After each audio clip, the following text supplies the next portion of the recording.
Welcome back to Half the Battle. I'm your host, as always, Daniel Levy, your guest co-host, Brandon, the MMA propaholic. Today, we're going to be talking about UFC Vegas 79, Rafael Fiziev versus Mateusz Gamrot. And Brandon, it's going down this Saturday live at the Apex. You got two top 10 lightweights in the main event, a clash of styles, and the winner is going to take a big step towards title contention. I'm looking forward to this card, Dan, a lot.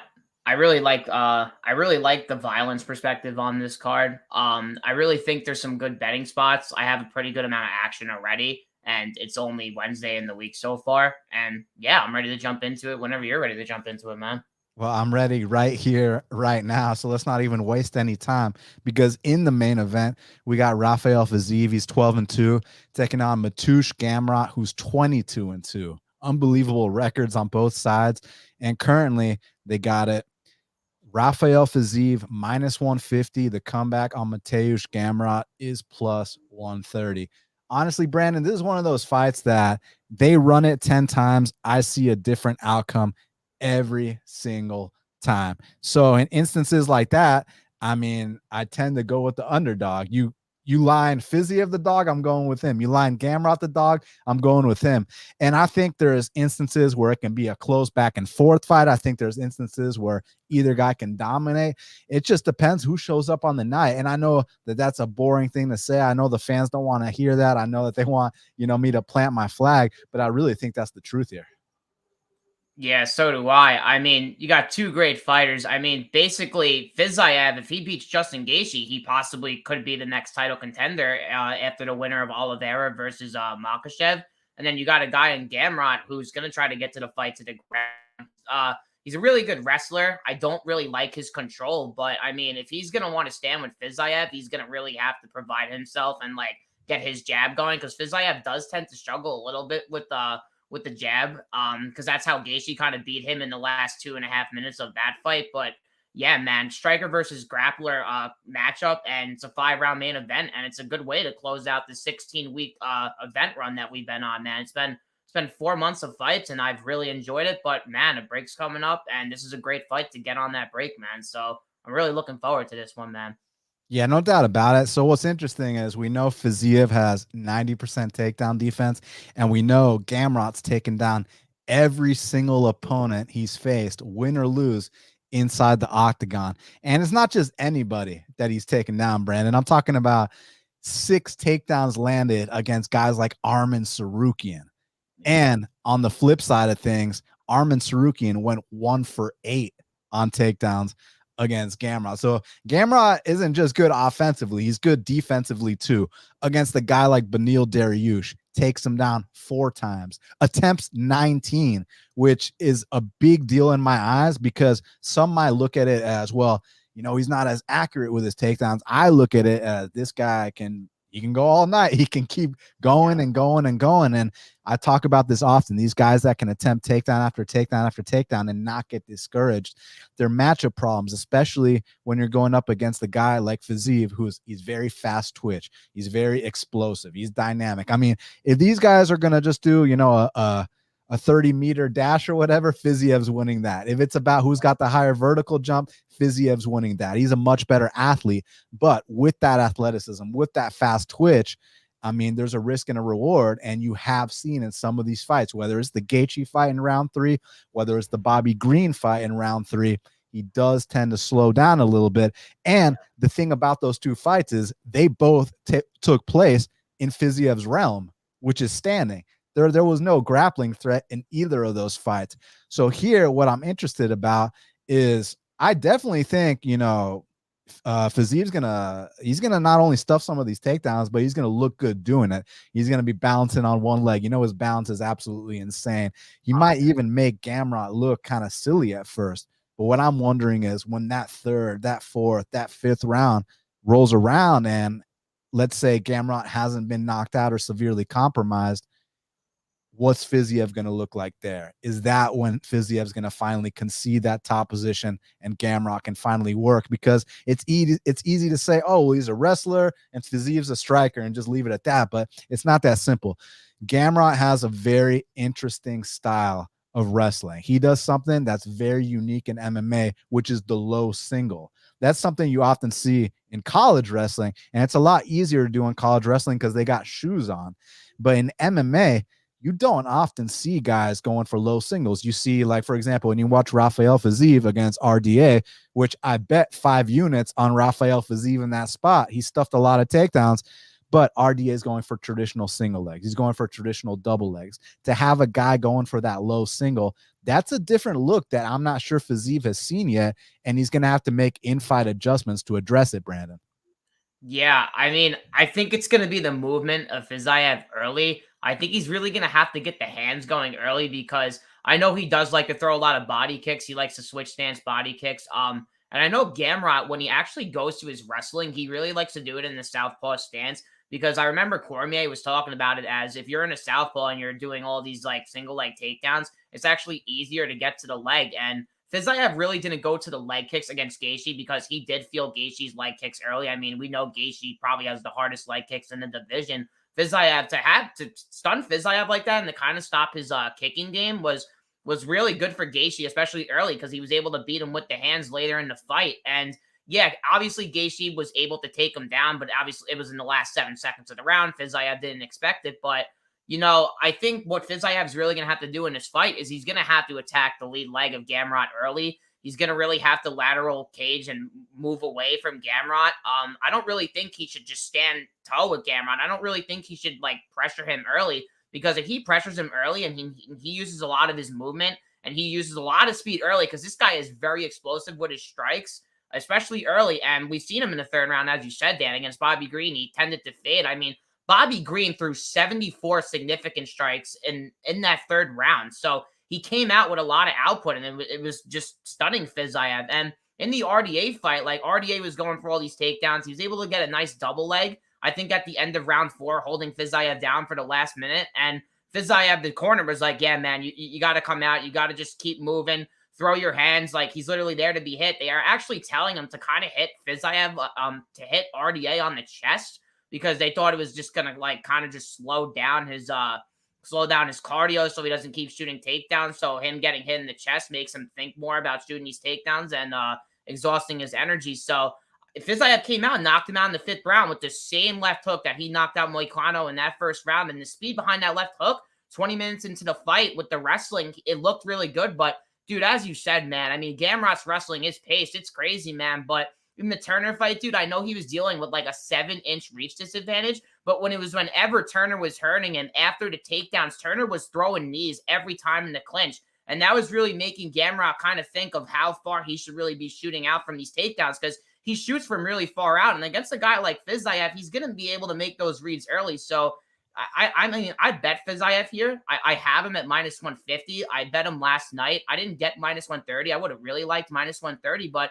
I still like him in this fight. The only thing that does scare me is the later rounds because if Gamrot really can push that pace like he did against Tzerzukian and get him down, he's definitely live in this fight. He lost the first 2 rounds against Tzerzukian, and why he lost the first 2 rounds is because every single time he was switching southpaw, Tzerzukian and that camp did their study. He was blasting those body kicks, and I know for a fact Fiziev's going to come out here. He's going to try to do that early as well, and he is just such a better kickboxer than Tzerzukian, and it's not even close. I mean, I think Fiziev is easily the best striker in the division next to Justin Gaethje. So I said in my breakdown on my Twitter that I think he's a former 155 champion. I really like this guy's all-around game. So, yeah, I like him here. But, dude, if Gamrot can, like, get him down and kind of push the pace on him, dude, he might find a submission in the 4th and 5th round, dude. So, like, if you want to play Gamrot and you kind of think he does, like, survive the early storm, because he might, but I don't know if he is, but if he ends up doing it, he's probably going to have the better cardio through the 4th and 5th round. So that submission, the submission for Gamrot 4-5 could be live also, but I do like Fiziev here, Dan. I don't know if you like Fiziev here. I think you said you like Gamrot, but I'm pretty confident Fiziev here, dude. I think he gets the job done. I think he can get it done by decision, but I wouldn't be shocked if he knocked him out in the first couple of rounds, man, because Gamrot has shown that he does get hurt off the left hook, and that's just Fiziev's bread and butter. So, yeah, I like Fiziev here, man. Yeah, no, I mean, I'm not really planting my flag just because it's these two are so high level. like I said, you run this 10 times, you run this 100 times. I can see it go either way. It's not like, Natalia Silva versus Victoria Leonardo, where you can run it 1,000 times and Natalia is going to win 1,000 times. You know what I mean? This is different. And you bring up some great points. The body kicks. Sarukian had a lot of success with those body kicks. That knee of Jalen Turner, for a fact, Fiziev's got some nice knees. He's going to time something nice. And then speaking of the Turner fight, because I was only bringing attention to how, Gamrot's got that low single game. In the Turner fight, he was actually going to traditional double legs, which was nice to see that he can mix it up a little bit more traditionally. Because I think, with a guy as long as Jalen Turner, it probably was tough to get in on those low singles, and you got all those front chokes to worry about, those long man chokes. Even if Jalen Turner isn't a black belt in jiu-jitsu, I'm sure he's at least a purple belt or a brown belt. With those long man chokes, when someone that long gets around your neck, it doesn't matter what belt you are. Look at John Jones when he was a white belt, putting Machida to sleep, or Gan now, more recently. So this is a tough one for me, but I think that there's instances where Fiziev stuffs early and he lights up Gamrot and destroys him. And I think there's also instances where, okay, so when you look at these fights that Fiziev has had the higher output, the Gaethje fight, the Bobby Green fight, those are the fights where he slowed down. But the fights where he's been able to maintain it into the deeper rounds, the Dos Anjos fight, the Riddell fight, well, not much was coming back from the other side. And that's not to discredit the opponents, because it says on the stats that RDA attempted 16 takedowns, which I watched it back. I'm not sure if that's accurate, but the fact that it even says that, I'm like, damn, because that's what Gamrot's going to do. It's just Gamrot's going to do it in his funky way. You look at the Jalen Turner fight, and Gamrot attempted 12 takedowns there. You look at the Dariush fight, Gamrot attempted 19 takedowns there. You look at the Arman Sarukian fight, listen to this, Gamrot attempted 21 takedowns there. And Arman Sarukian and Beneil Dariush are very, very high-level grapplers, and I think Fiziev's a good grappler too, but I think that at some point, third round, fourth round, fifth round, he's eventually going to concede that top control, and that's where I think Gamrot can take over the fight. So, again, a fight where they run it many times. You see a different outcome each time. Both guys can obviously win this fight, but they're not lining it a pick 'em. I'm talking like it's a pick 'em. So I'm going to have to go with the plus 130, hopefully maybe even a plus 135 or a plus 140 later on in the week on Gamrot. And may the best man win, because both these guys are incredible fighters. I can see both of them fighting for the belt down the line. And I don't think that anyone should look down upon the person who loses this fight. It's that this is what happens. This is, people talk about like, oh, like why, like, why do you have to kill off a prospect or kill off a contender? I say, fuck that. I want to know who the better guy is, So I love matchups like this. Let's find out who's better. And it's going to come down to who's better on the night. And, we can make excuses for each guy, like Gamrot. Oh, he took the Jalen Turner fight on short notice, or Fiziev, he had to travel halfway across the world, or whatever the case may be. But at the end of the day, I expect both these guys to show up at their best for this. They both had ample notice. It's a main event. They know each other very well. They know what's on the line. And I think actually both even might have trained in Florida for this one at different gyms, ATT and Sanford. So there's jet lag's not going to be a factor. I don't think there's going to be anything against these guys that we know of, so I think they're going to be at their best, and may the best man win, so at least one of us is going to be right, unless Mike Bell gives an ill-advised 10-8, man. Oh, that Shevchenko ticket, man. I mean, I was shitting bricks with it, but I mean, 10-8, man. After I saw it, after the fight, I was like, wow.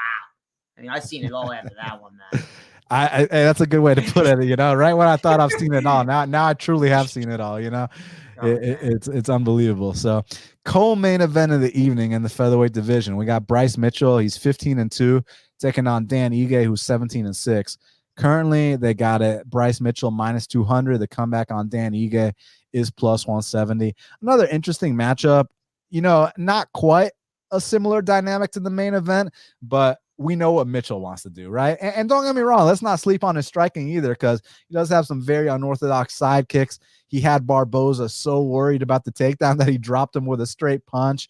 And you know, when you're at the top of the division, you got to be well-rounded in there. He even took down Topuria in that last fight. And Dan Ige is a guy who's been around the block, similar to Mitchell, knows what it means to have a 6-fight win streak in the UFC, knows what it means to rebound from losses, has been there against the top guys in the division. So this is an incredible matchup. Who you leaning towards, and what do you think about the odds? Yeah, so I'm leaning towards Bryce Mitchell to win, but at -2, I like especially -205, -210. It just kind of scares me a little bit because I mean I do think obviously I think Dan Ige is the better striker. He's gonna have more power here. I think he has pretty good leg kicks. I think Dan Ige has wrestling in his background. I mean, he went to it against Nate Landwehr. He against Damon Jackson, he was able to stuff the takedowns, and Damon Jackson is a pretty good grappler. He's very good at getting your back, especially in the apex. Damon Jackson is really good at getting your back and getting you up against the fence and just dragging you down. And Bryce Mitchell, we know Bryce Mitchell is very strong in the clinch. He actually did have a couple of moments against Topuria on the feet before he got knocked out. He was landing a couple of shots, but I mean Topuria is just a killer, and everything he throws is just with power-ending intentions. And even when you watch Ige in the 5-round fight against the Zombie, you know, we know he was trying to go in there and kill him off that Gavin Tucker knockout, and he was just getting taken down because he was putting all his power into his strikes, and he was getting tired. And this guy, you know, he fought Josh Emmett very well. I think Emmett was able to win some minutes with the wrestling as well. So I think Mitchell is probably the pick here.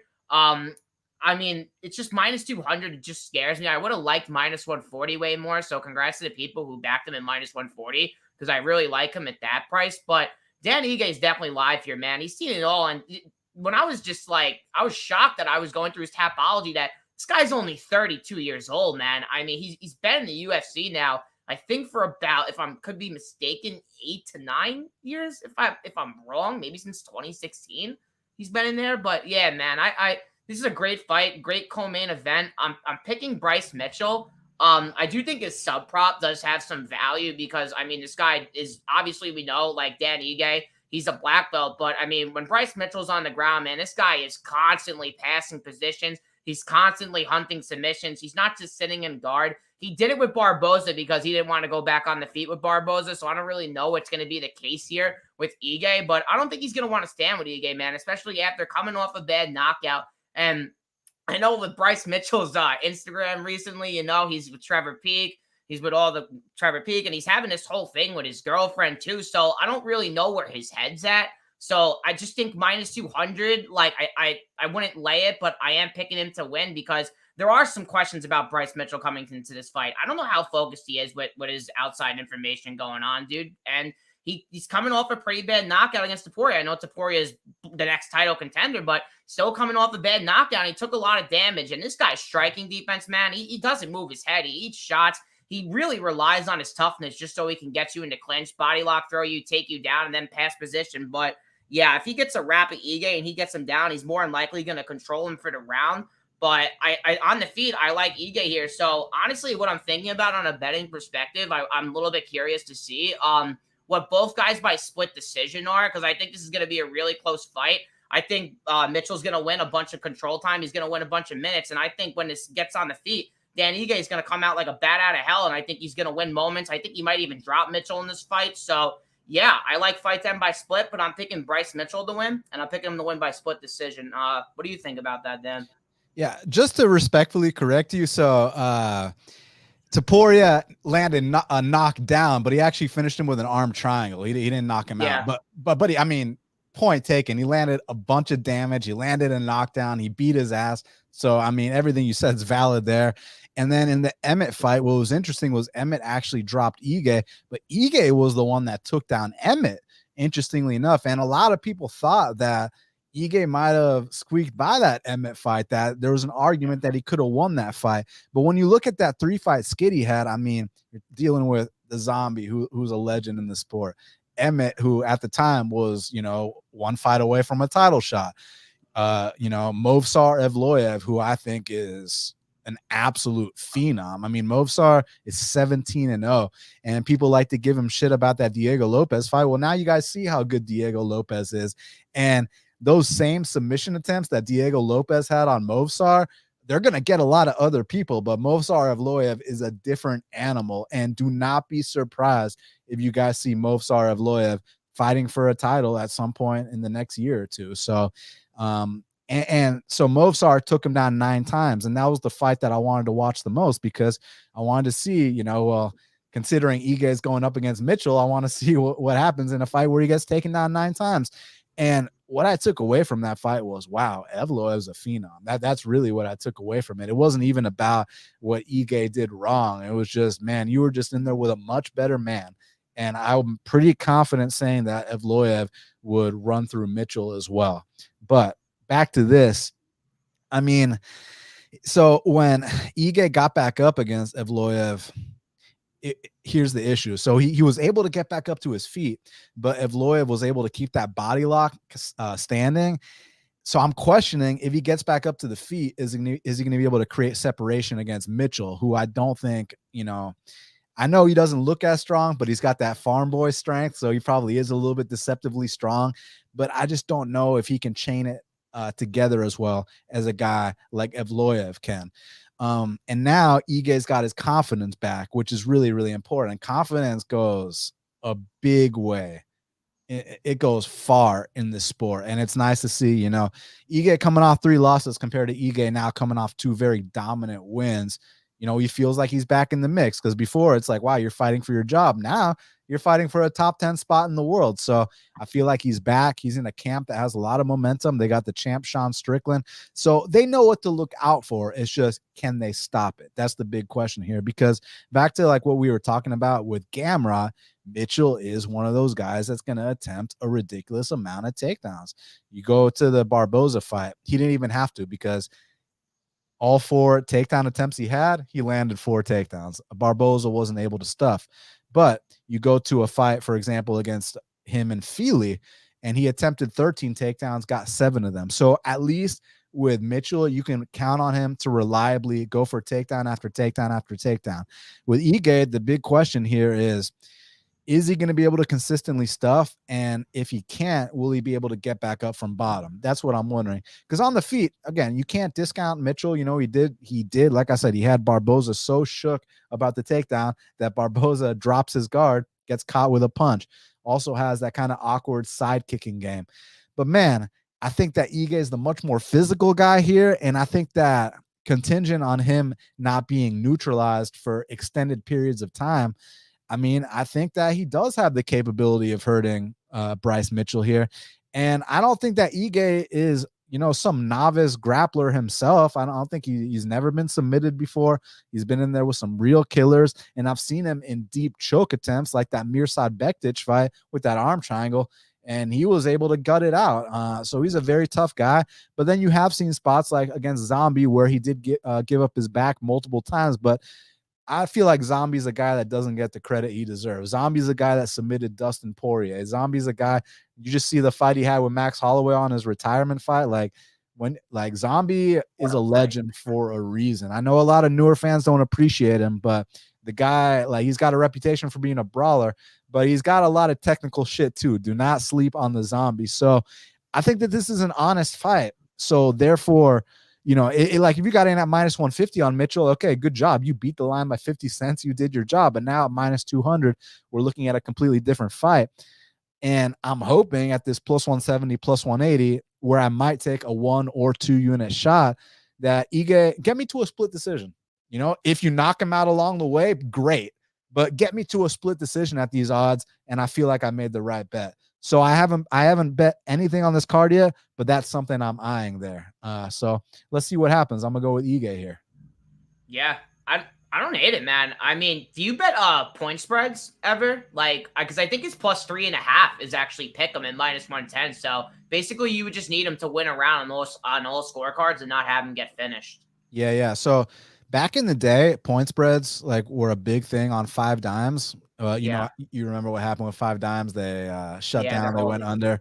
Yeah, it got crazy, bro. Like they limited me at one point to 50 cents per bet, and I had a whole bunch tied up in there, and they were limiting me to 50 cents per bet. So then when I tried to withdraw, they ran me through every fucking hoop. Like they'd send me this pin code, and then I'd type in the pin code, and then it'd be the pin code was expired, and then you'd have to call customer service and Unbelievable. you'd like wait for an hour on the wait. Like, bro, they tried everything possible to not give you your money.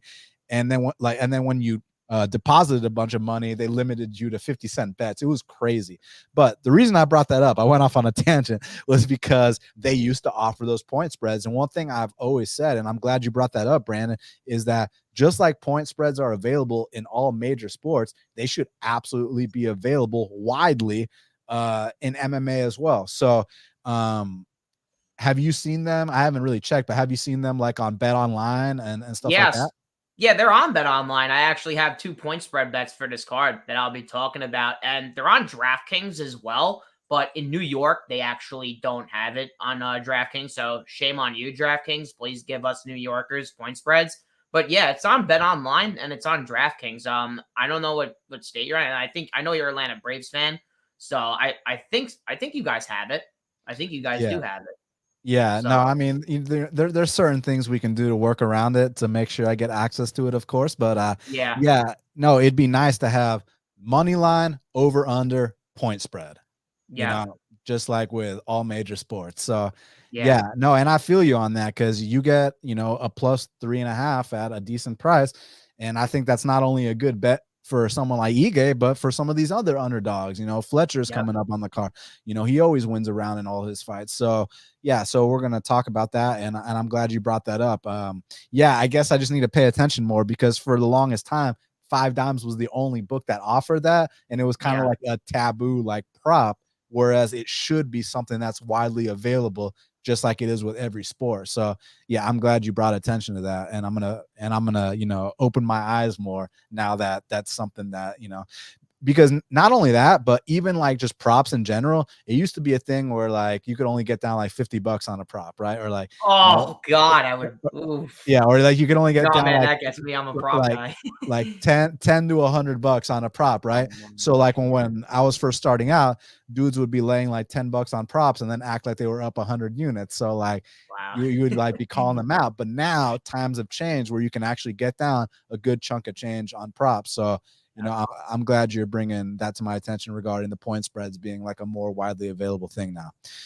Featured bout in the strawweight division. We got a rematch between Marina Rodriguez. She's 16-3-2, taking on the karate hottie Michelle Waterson Gomez, who's 18-11. Currently, they got it. Marina Rodriguez minus 300. The comeback on Michelle Waterson's plus 250. So, Brandon, I rewatched this fight last night, and basically, Marina Rodriguez had target practice against Michelle Waterson for the first 3 rounds.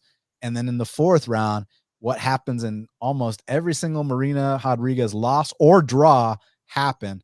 One takedown, she can't get up from bottom. And it's just so frustrating that that's been what's held her back. You watch her fight against Randa Marcos. You watch her fight against Cynthia Calvillo. She's owning them both on the feet. But the second the fights hit the mat, these girls damn near 10-8 her, and she just can't get up from bottom. And Rodriguez, what's interesting is that when she was like a prospect, she was like already 31, which is not old. That's you're in your prime and stuff. But what I'm saying is that 35 and 36 is right around the corner, and now she is 36, right? So it's like it almost happened overnight how she was, a fight or two away from a title shot, coming off wins over Ribas, over Dern, over Jourdain. Even though I thought Jourdain won, hey, officially on record, you beat Jourdain. So you're a fight or two away from a title shot, but all of a sudden you're 36 now.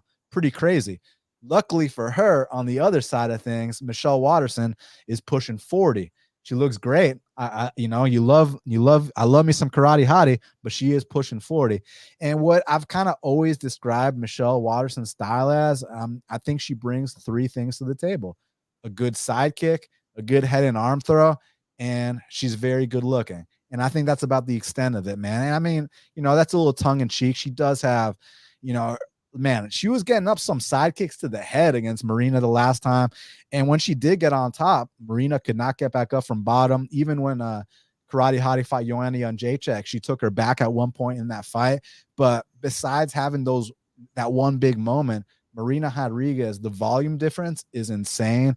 The length, the reach, the distance. If Marina can just keep this on the outside, she's going to cover this price tag and then some. And I'm even considering laying the minus 300 straight because, like I said, go watch that last fight. I mean, it's pure domination until the fourth round. There's no fourth round here. But then again, no two fights are ever alike. And you know for a fact, Michelle is probably going to have to make some adjustments, and she's probably going to try to get this fight to the ground a lot earlier than she did last time. But on the other side of things, you know, Marina knows, hey, the one area Michelle had success, minus a couple sidekicks here and there, was when she got on top of me with a very unorthodox takedown, no less, Brandon. And she was able to hold her down the entire time. So I think this fight is very black and white. This one is. You know, it's easy to say striker versus grappler in the Gamrot versus Fiziev fight, but there's a lot of nuances here. Whereas this one, I truly think is as black and white as do not let Michelle Waterson get on top of you for more than one round and you win this fight. So I think Marina Rodriguez is going to double her up on strikes for at least 2 of the rounds and hold on for dear life in that one round that she does get taken down. I think she covers this minus 300 here. Yeah, so with Marina Rodriguez, I bet her in her last fight against Gianni Roba, and I was there live. So you already know how loud I was. In that third round, man, she kicked it up a gear, man. I mean, she was coming at Gianni Roba, hurting her several times, but I know Gianni Roba has really good wrestling, and what she does produce is great top control. The Karate Hottie, her fight style, I don't really think is a good look for judges. So if she is to win this fight, obviously, if you're having a Karate Hottie ticket, especially at plus 250, you want her to get Marina Rodriguez down right away because that's where she struggles and that's where she loses her minutes. But, I mean, as you said, Dan, I mean, on the feet, Rodriguez, this is Rodriguez all day. And I actually backed Waterson Gomez against Pinheiro in her last fight at plus 150. And I thought I was on the right end of the bet. I kind of thought I won. I rewatched it. I thought I won too. But, you know, they gave the decision to Pinheiro. Pinheiro's younger. You know, she's a pretty good fighter. So she's also entertaining to watch too. And, you know, with this fight, you know, it's just minus 300 on Marina Rodriguez. It just scares me because I lost money on her in her last fight. But if I didn't lose money on her last fight, I probably honestly would be parlaying her here. Just because I don't like the Karate Hottie's output. She's now 37, and Rodriguez is 36, too. So they're literally just only one age apart. So I don't really think the age difference is really that crazy here. I just think it's the reach. I think it's the volume output, and it's just a real question. Can the Karate Hottie get this fight to the ground and hold her? Because she was able to get Lemos down. She was able to get Rodriguez down late in the fight. And, you know, her last like 6 fights, like her split decision win against Angela Hill and in her last like 6 fights, that's her only win is a split decision against Angela Hill. So, you know, you got to be a little bit careful betting a girl like the Karate Hottie, but when you're betting her, you want her at a heavy plus money because that's where she's at her most live. That's where she could potentially cover her price. And, you know, if Rodriguez can't get the fight down, I mean, if she can't stop the takedowns, you know, it's a close fight, but I really do like Rodriguez here. I just can't get to her at minus 300, but I think this is a good bet. I really wants her to bounce back in this one, and I think she's gonna win this one, man. I know Lemos was able to get her down as well, and I even backed Rodriguez against Lemos, man. So I'm just really bad with Marina Rodriguez fights, honestly. So that's why I'm staying away. But yeah, man. Hopefully I don't say she wins, and if you take her, she loses. But I'm picking her to win, man. I think Marina Rodriguez wins by decision, and I think it's a unanimous decision, man. Yeah, no, I mean, I just think that, you know, Virna Jandiroba has a completely different level of takedown ability, and, you know, she's a high-level black belt on the mat. Michelle does tend to get at least 1 takedown per fight, but not much more. She's, like, on the way shorter side, super low volume. Marina's got to keep that distance, and if she does, I think that she's going to be lighting her up at times and double her up on strikes every single round. Yeah. So if she gives up 2 takedowns, then we're fucked. But besides that, my bad. I mean to interrupt you, but what it is too, though, is like on the combination output too. It's like, you know, for a fact when they're standing and when they're just trading in combinations that Rodriguez is going to be landing with 3 to 4 and the Karate Hottie is going to just be landing 1. So yeah, dude, I mean, it really should be her here. I mean, maybe her minus 3.5. Like, honestly, maybe -3.5 could be a good way to bet her. Because if she stops the takedowns, dude, I think she 30-27s here, man. But I can't bet a Marina Rodriguez fight again, man. I got to lay off and respect my money. The only reason I'd be worried about the 3.5 as opposed to money line is because let's say she cleanly wins the first two and then the third round she gets laid on. Then I'm going to be really fucking pissed, you know? So that's my hesitation. But yeah. But I got Marina here. Now, next up in the welterweight division, we got a matchup between Bryan Battle. He's 9-2, taking on AJ Fletcher, who's 10-2. Currently, they got it Bryan Battle -190. The comeback on AJ Fletcher is +165. So I think there's a hell of a fight right here. Bryan Battle is coming off a devastating knockout win against Gabe Green. I was actually in attendance. It was in Charlotte. It was like a homecoming for Bryan Battle. And, you know, Gabe Green goes full Cody Garbrandt, full kamikaze suicide mission on him. And Battle made him pay, man. And, man, the crowd erupted when that happened. It was a beautiful moment. And Fletcher, man, he's a young kid. He's a stocky guy, but he's got like the shortest reach in the division. So I know we're going to mention how Battle has a 10-inch reach advantage, but the thing is, everybody's got a 10-inch reach advantage over Fletcher. So he's used to that kind of thing at this point, right? And let me just say one other thing. I know there's a big criticism on Fletcher's cardio, and I don't think it's a matter of cardio. Look at the shape he's in. He's in good shape. It's a matter of pacing. The guy goes balls to the wall. Well, he did this camp in Colorado and Denver, you know, with the Factory X guys. So at least, you know, if cardio truly is an issue, at least we know he's addressing it. So what do you think about this fight? Yeah, so I'm on the Fletcher side here. This is actually one of the point spreads I took the +3.5 at -145.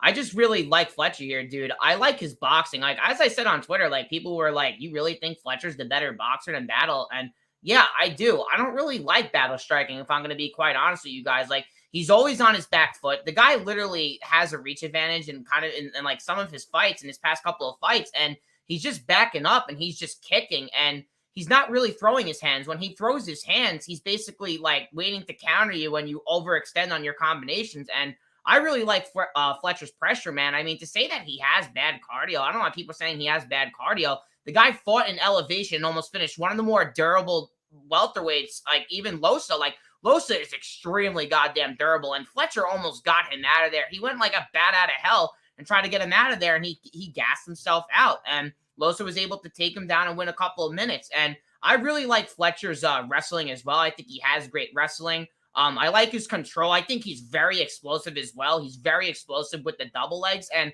when you just watch Bryan Battle, when he gets taken down, he literally just gets ran through on every takedown. Like, he doesn't fight the hands. Whenever you get a hold of this guy and get an underhook, he goes flying. He goes for a ride. What I do respect with Battle is his get-up game. I think the guy does get back up. I think he manages his cardio pretty well. But I really think Fletcher is addressing that. And as you said, Dan, his pace, he pushes a crazy pace. But what I think why he kind of gasses with his pace is because he's putting just like, he's so brolic and short for the division with his reach that he packs so much muscle. And I like now that he's at Colorado, especially at Factory X, because he's training in elevation, and he literally has fought in elevation before in Utah at 4,400 feet. So this guy basically has fought at high elevation. He's now training in elevation, and people are saying that, like, Battle's going to have the better cardio. Yeah, Battle's going to have the better cardio, but, like, how can you basically go off this guy's last 3 fights and list him as a heavy favorite here? Like, he knocks out Gabe Green in 14 seconds. I had a bet on Gabe Green. I mean, I don't know what the hell Gabe Green was doing there. Fakhretdinov, he got 50-45. He couldn't stop one takedown. What I would say with Battle in that fight is he tried to get a ninja choke like he exactly did against Petrosky. He went for the same exact choke right up against the fence where he kind of got lazy. And if you could tell with Fletcher's wrestling, sometimes he does get lazy when he gasses. He had his neck sticking out against Losa. Losa didn't pull for a guillotine, and he'd do that with Battle, especially with a 10-inch reach advantage. Battle's going to try to go for a front choke. But, like, even when you watch the Tresean Gore fight, like, Tresean Gore was throwing such less output, and he was just putting him on the back foot the whole time. And it was like, you could really have scored it for any other guy, but Battle was able to pressure him in the 3rd round because Gore was able to gas, and Gore's still green in MMA. And I don't really think Gore has a good surrounding camp around him like Fletcher does. I really like where Fletcher's coming from, especially training with Poirier for a while. Like, he was literally Poirier's sparring partner going into the Gaethje fight. The guy The guy was literally sparring with Poirier. So I like Fletcher here, dude. I was a little shocked with the line. I was going to take the plus 185 early because I take this fight early, but I wanted to see what they were going to do to 3.5 at, because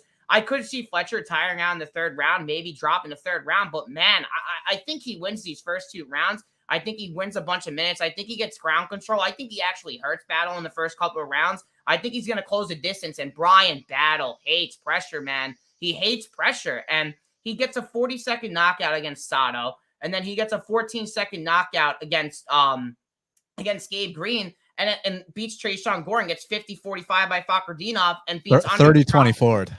Yeah, 30-24. I mean, and even Petroski, we know Petroski, especially in the Fighter House, dude, we know that guy. He was supposed to win it all too, but that guy had no damn cardio, especially in the Fighter House. And I don't think Fletcher's going to gas out here. So I think Fletcher's going to push the pace on him. I think he's going to close the distance. I think he's going to mix in the takedowns. I think he's going to win moments on the feet. I think he's going to hurt Battle. And I honestly see him ground and pounding him in the late of the second round, dude. So I'm picking AJ Fletcher by second round knockout, and I honestly think he dominates Bryan Battle here, dude.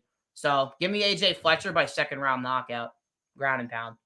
Yeah, my thing with Fletcher is he's just a kid. He was born in 1997. Show me a little bit more maturity. Show me that, you truly are taking things seriously. Well, guess what? He went to Colorado for this camp. If cardio was the big issue, I mean, I can't think of a better place to go than Denver to kind of, and it's not like he went there for like a week and then acted like he, like he did some, big thing that he needs to be patted on the back for. He went there for like 2 months, so he actually really took this seriously. He like lived in a fighter house, and he's shown glimpses in every single fight. I mean, the Matthew Semmelsberger fight, man, he put it on him in that first round, and he landed 4 takedowns. That third round I thought was very, very close. And Semmelsberger is an experienced guy. The next fight against Angelusa, I bet Angelusa had dog money. That fight was in elevation. And man, that fight was a very back and forth roller coaster type fight. And at first I'm like, man, this kid Fletcher's looking good. Then Angelusa starts taking over a little bit. Then in that second round, Fletcher almost had him out, man. So it's just been one of those things where like he's going to put it together one day. Like he's just young. He's just a kid. But once he finally shows that little bit of maturity, I think he can win some fights in the UFC. Had a very nice guillotine against Themba, who's a very physical guy, who's African. You already know how physical that means that you're a physical guy. And now he knows he belongs. He got that first win out the way. Battle is a very beatable guy. Battle's a tough guy. Battle's got great cardio. And if you're not quite ready for the UFC, or you fight him like a total idiot like Gabe Green did, then okay, Battle can beat some guys. But like when you watch these fights that Battle's been having, like the Tresean fight, dude, Tresean was more, and Tresean's a guy that's from my scene. Tresean was like what, 3-0 at the time as a pro. Yeah. Like, and Tresean could have won that fight. He just didn't push on the gas enough. He kind of was more interested in talking and showboating and kind of being an idiot out there. But I think Tresean with a little bit more maturity easily wins that fight. You look at the Fakhretdinov fight, and I know when people hear me say this, they're going to be like, are you comparing AJ Fletcher to Renat? No, I'm not. But check this out. Renat got a 30-24, right? Renat took him down 7 times. Renat dropped him. Renat did all these things. Whenever he wanted to take him down, he took him down. Whenever he wanted to piece him up, he pieced him up. I don't need a 30-24 at plus 165 odds. I don't need a 30-25. I don't need a 30-26. Brandon, I don't even need a 30-27. I just need a 29-28. Get me to a split decision, and there's value at these plus 165 odds on AJ Fletcher. If you want to be the first guy to finish him, hey, I'll take it. But all I need here is a 29-28. You win a split decision, even lose a split decision, and there's value at these plus 165 odds, because Bryan Battle, he backs up every single fight. Like I said, if you're Takashi Sato, who's completely washed up, or you're Gabe Green, who fought him like Cody Garbrandt, on some kamikaze mission, then okay, you deserve to get knocked out. But Fletcher consistently hits takedowns. He goes forward. He's explosive. Maybe he needs to tone it down a bit with the spin kicks and stuff like that. Yeah. But that's what comes with maturity. And the fact that he was willing to get out of his comfort zone, go to elevation, I think it's a winnable fight. Is he ready right now? That's what we're gambling on, right? But at these odds, I think I'm willing to find out. So I haven't bet anything yet, like I said, but this is one of the dogs that I'm eyeing, and I'll pick him outright. I think he's the better guy. It's just gonna piss me off when he wins like 7 minutes of this fight and then death gasses or something like that. But man, he's addressed it. So hopefully that doesn't happen. Hopefully this is the best version of him we've seen yet. And I think it's a fight he can win. So at the very least, I think it should be lined closer. So I'm gonna go with Fletcher here. I think this fight should be pick'em, man. I really do, because Fletcher was literally a minus 170 favorite against Losa, man. So, like, the fact that, like, Bryan Battle opened minus 225 to me, especially after a 14-second knockout, as you said, Gabe Green coming out like kamikaze is pretty crazy, man. The bookies think pretty highly on Bryan Battle, and now we're kind of thinking pretty low on Fletcher because he just finished Garimbo, and they're really thinking that, well, Garimbo doesn't have a lot of power. His striking isn't as good as Battle's, and yeah, the bookies they're pricing Battle pretty high price tag, and they think Battle wins. But yeah, I like Fletcher here as well. So yeah, give me the dog as well, man. I'm going dog hunting this week, man. Now, next up in the featherweight division, kicking off the card, we got another banger. We got Charles Jourdain. He's 14-6-1, taking on Ricardo Ramos, who's 16-4. Currently, they got it. Charles Jourdain minus 135. The comeback on Ricardo Ramos is plus 115. This is a hell of a fight, man. I mean, both guys extremely talented. How do you kind of see this one going down? Because I have a feeling this is not going to be boring at all. Yeah, so I'm on violence here, man. I think this fight's going to be violent from the very start of it. So I'm on the fight doesn't go to decision at minus 125 on DraftKings. Ricardo Ramos, man, and every fight that I've watched Ramos in his round one, he comes out like a bat out of hell, man. I mean, you even go watch the Journey Newson fight back in 2018. Newson taking that fight on short notice. Ramos came out very early, tried to finish him, and if you even rewatch that second round, man, like Journey Newson actually gets a really tight guillotine on him because Ramos was eating a lot of leg kicks. He wasn't really checking the leg kicks on Newson, and Newson almost got him out of there with a guillotine. And we saw that Charles Jourdain was able to guillotine Lando Venata as he shot a takedown as well. Actually, Jourdain dropped him, and then Jourdain went for the guillotine against Venata and got him out of there. Ramos has pretty good pressure. I mean, DC compared Ramos's pressure to Paul Costa. So that just kind of really shows the pressure and what this Ramos kid can bring. And, you know, I think he's pretty good with his hands, but where he excels at range is with his leg kicks. I think he has good body kicks. He throws a lot of spinning kicks. I mean, just go rewatch the Danny Chavez fight. I mean, he comes out against Danny Chavez in a minute. And, like, honestly, it was just reminding me of Daniel Lucero against Victor Altamirano, or, like, Ramos was just literally running at him and just throwing a bunch of spinning kicks. I literally think I counted. He threw 5 spinning kicks up until that attempt where he threw that spinning back elbow. And, I mean, Ramos is knocked out. Has 3 knockouts with spinning attacks at the UFC level. So, I mean, it just really shows that the versatile striking this guy has. But, you know, when you go watch the Tukagov fight, like, Tukagov is able to beat him with the left hook, and Ramos was just backing up for the first 2 rounds. And Ramos didn't come out aggressive in that fight because I really think that he thought he was at a threat of getting taken down. You know, when Khabib Nurmagomedov is on the other corner, you obviously are going to feel the threat that you're going to get wrestled. And, you know, you go watch the fight against Algio. Like, I mean, Ramos literally, his back takes are excellent. He really just tries to take the back and he tries to submit you. He's a Brazilian Jiu-Jitsu national champion, I know, as well. Has 7 submissions, finishing 3 of his 4 losses. Been finished 3 times at the UFC level. I think all of them actually come in the first round. And what do we know? Like a guy like Charles Jourdain, I mean, he just gets better as the fight goes, man.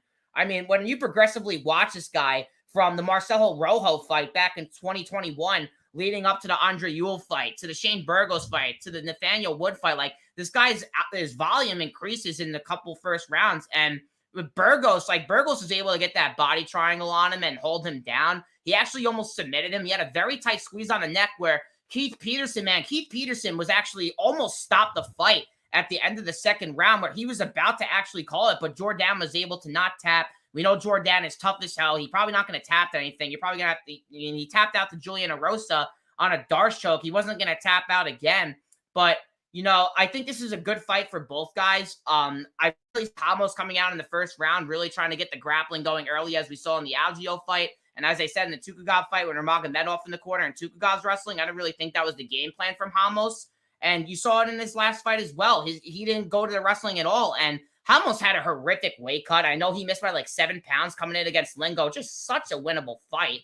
And now the UFC's basically given him Charles Jourdain. They're like, yeah, well, we gave you a winnable fight in Austin Lingo. Now you want to miss weight by 7 pounds. Well, here you go. Now we're going to give you Charles Jourdain, who literally wants this fight. So I don't really know if Ramos has wanted this fight. We haven't seen Ramos in the cage now for a year and a half. So I don't know how his cardio is going to come back as well, because the guy does fatigue. So I'm picking Charles Jourdain to win here. I think he's going to knock out Ramos in the second round. I love his knees to the body. I love his boxing. And what I was looking for his tape, Dan, is does this guy go to the body? Is he really good in the clinch? Like, can he stop takedowns? And he was getting taken down with that same outside leg trip almost every single time against Nathaniel Wood. I think his camp has addressed that. He's 27 years old. I know he's taking this like fully time seriously now. I know someone, shout out to Dravi MMA, because he's actually in Canada and he actually is pretty close to Charles Jourdain. He was watching a bunch of interviews on him, and he was telling me that he's taking this, like, he's been taking it like really serious his last 2 fights. And dude, the Kron Gracie fight, he's just trying to stay safe against Kron Gracie, man. I laid the juice on the under 2.5 there at -180. Terrible bet. It was a terrible bet, but man, I mean, I'm getting -125 and a killer be killed fighter. I think Ricardo Ramos is gassing against Bill Algeo, and Bill Algeo, who I doesn't think has the power and has the output of Jourdain in the late rounds. And you're giving me a fight doesn't go at -125 when a guy like Ramos comes out in round 1 like a bat of hell and gasses, especially in the Apex cage with Charles Jourdain in round 2 and round 3, the way that guy fights. Yeah, dude, this fight's going to be fucking violent. It's my favorite fight on the card, and I can't wait for this one, man. I can't wait to hear what you have to say about this one, man. Sorry I took so long. It's okay. No, I think Ricardo Ramos is a very talented individual, and he's been for a long time. Back in 2016, it was like, I think, looking for a fight or one of those early shows that Dana had to like scout prospects, and like Dana was front row there to see like the 20-year-old phenom, Ricardo Ramos, right? And Ricardo Ramos gets choked out in the first round by this kid named Manny Vasquez, right? So that's the first time I saw him. But since then, you know, he rebounded against the guy that O'Malley knocked out on Contender Series.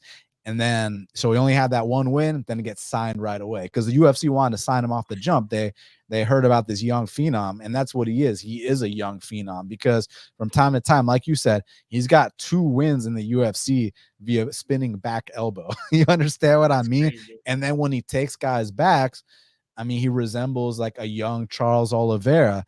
Also, he's got a lot more experience now. The Bill Algeo fight, he went out there, landed 8 takedowns, which was a big step in the right direction. My issue with Ricardo Ramos is similar to a young Charles Oliveira. He's a little bit flaky. He's a little bit inconsistent.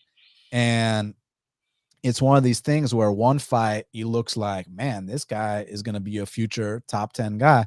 And I honestly do think he's going to be a future top 10 guy. It's just the maturity needs to catch up. Like I heard after the fight against Zahabi, where he knocked him out with that spinning back elbow, and it was at like Madison Square Garden, I heard like, you know, I don't know if this is true, but word on the street was this kid stayed in New York for like 4 to 6 months, was just partying for 4 to 6 months straight after that spinning back elbow he had against Zahabi. Like that, you know, and a lot of these fights, like the Kyung Ho Kang fight, where like it seemed like, you know, Ricardo's kind of coasting and Kyung Ho Kang is like using max effort and Ricardo's still squeaking by with a split because that's how damn talented this kid is. Like I've heard that in the gym, like he came to Atlanta for a couple weeks, and guys I know with way worse records than Ricardo were tapping him out in the gym. Like I heard he's not exactly the hardest worker, but he's like the most talented guy, if that makes sense, right? And you see that in his fights. I mean, when this guy is the hammer, god damn is he a hammer, right? And I hope that one day the mental catches up with the physical, because when it does, look the fuck out. Like he's got everything you want. I mean, he's got the size, he's good everywhere. I mean, on the feet, on the mat. I mean, he's got everything you want. He's still only 28 years old. It's just, you know, when you get a fight against Austin Lingo at 145 pounds and you weigh in at 155, and that's not like, and if it was just a one-time thing, okay, whatever. But it was a one-time thing in terms of missing weight, but it wasn't a one-time thing in terms of flaking out. Like, what happened in that Lerone Murphy fight? What happened in that Saeed Nurmagomedov fight?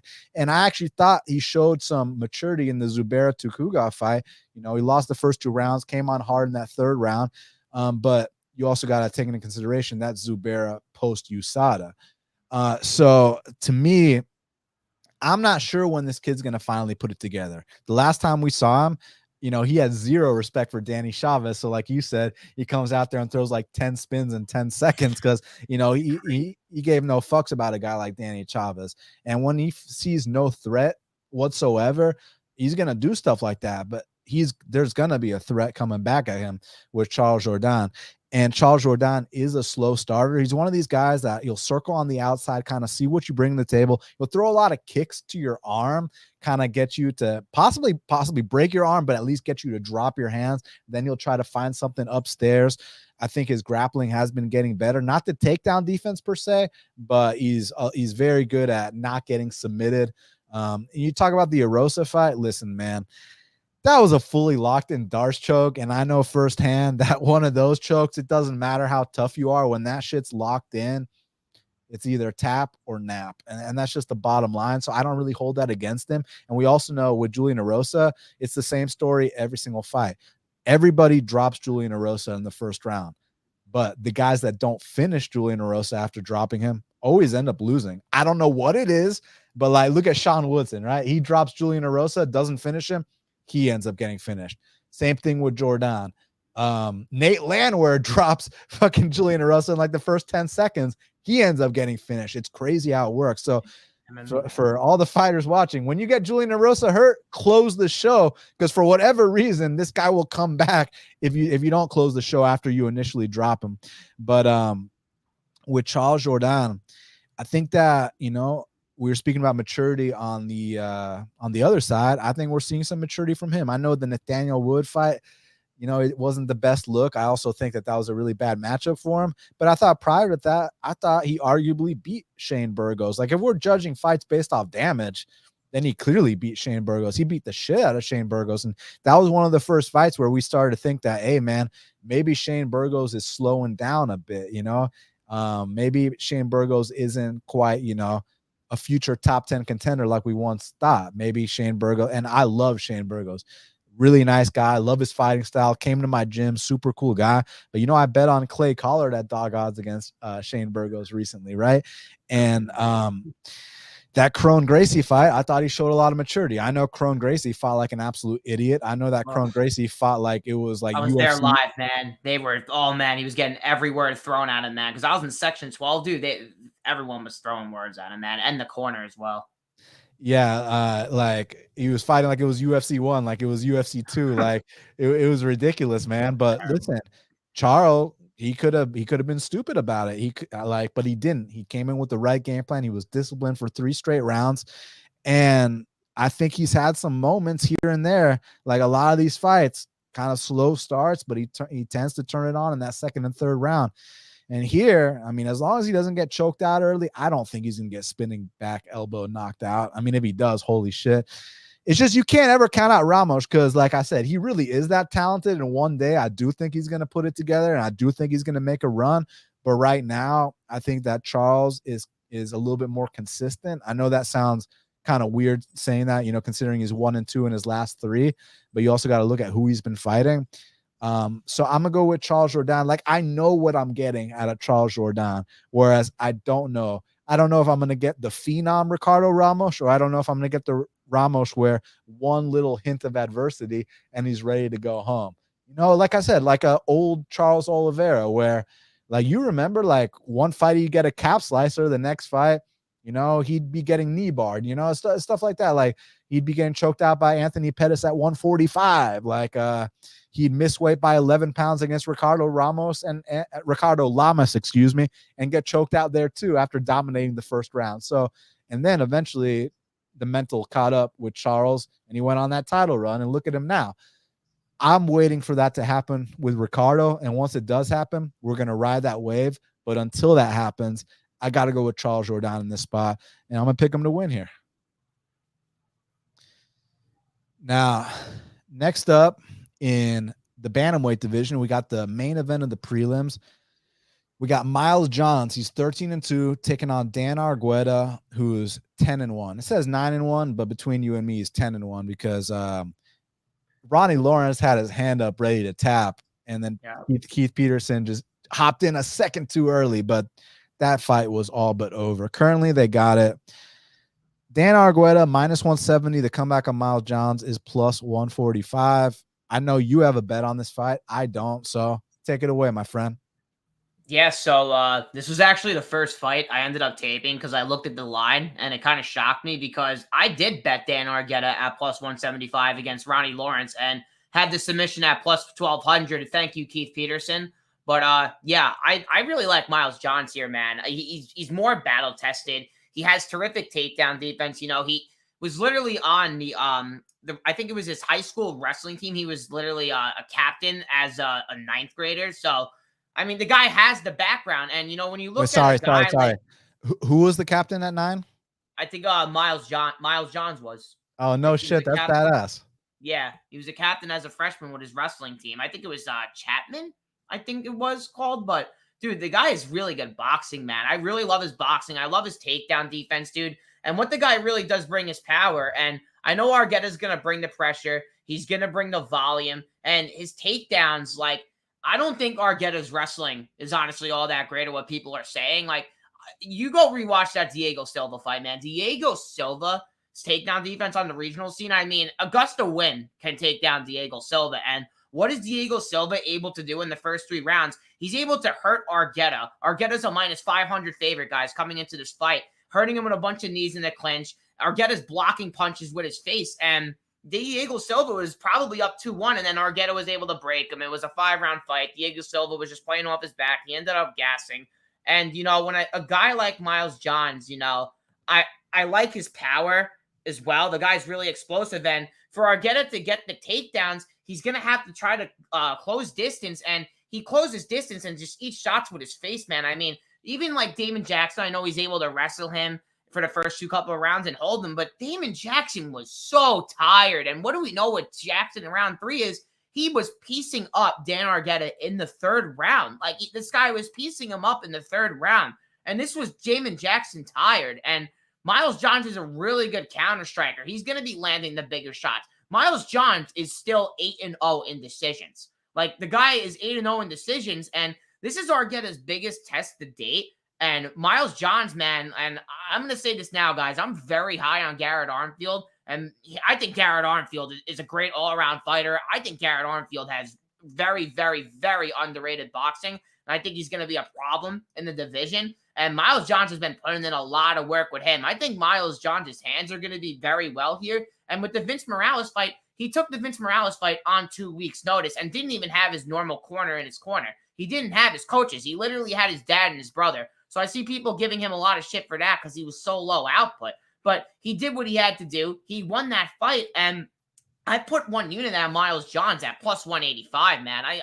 So I have 100 of him, 185 on him. I just didn't understand the line at all. I also have his KO, 0.25 units, 25, I think, to win 115 at +450. So, yeah, if Miles Johns, which I think he's going to do, win this fight, and he's going to win by knockout, I'll win a total of 3.1 units. I just don't think this is a good fight for Argueta, man. I think this is a huge step up for him. I really like where Miles Johns is at. He's at the bigger gym than Argueta. I think Argueta's still training at, like, a pretty small gym as well. Like, he's not on a platform gym like Johns. And Johns is getting a full camp for this, man. I really like Miles Johns here, man. I mean, even with Castaneda, people were like, well, Castaneda was able to take him down. He took him down and submitted him. John Castaneda didn't take him down. He hurt him with body shots, and he kind of just shoved him to the ground, and that's where Miles Johns was being broken because he was coming into his last couple of fights previous to that getting knockout wins. He wanted to sit on the back foot. He wanted to counter with the right hand, and you can't do that against John Castaneda. And I feel like learning against a guy who's going to pressure, like Argueta, is kind of the pressure that John Castaneda brings with his hands, not with his wrestling. So I think Miles Johns is very prepared for this. He's seen guys like Argueta, and, you know, him as a dog, even at +150, dude, I'm still shocked with him as a dog at +150. So give me Miles Johns here, man. I think he knocks out Dan Argueta. I don't know which round. And, dude, the guy's 8-0 in decisions. The guy's never lost a decision and still holds a split decision win over Adrian Yanez, where I went back and watched that fight, dude, and he had a lot of good moments in that fight, man. And the guy's defensive wrestling is great, man. If Argueta can't get these takedowns and they're going to get stuffed, Miles Johnson's going to land the bigger shots. He's the better striker. He's the better boxer, has great takedown defense, has faced a way better competition. And yeah, I think Miles Johnson wins this fight, and I think he wins by knockout, man. I think he's going to cover that dog money price tag, man. Wow, a lot of conviction. You love to see it. And I mean, I think you got a great price, and you know, he does have 92% takedown defense. So you know, there's that. But man, I think Miles Johns has been a massive letdown since he's been in the UFC. Like, you talk about the Yanez fight, that's a great win on his resume. Now let's put context. The reason he won that fight was because he buried his head in Yanez's crotch and avoided all the stand-up exchanges, which is smart. Why would you box with Yanez? But then you see his Contender Series fight. Dana White even called this guy a savage. And I thought that he was going to be one of these guys that was just like a real cerebral fighter, used to train out of Fortis MMA. And I thought he was going to break a lot of guys with intelligence. He's a very athletic guy. It's just, there's just not enough for me. We'll talk about Argueta in a second, but with Johns, like, you watch that Cole Smith fight and like it goes all 3 rounds.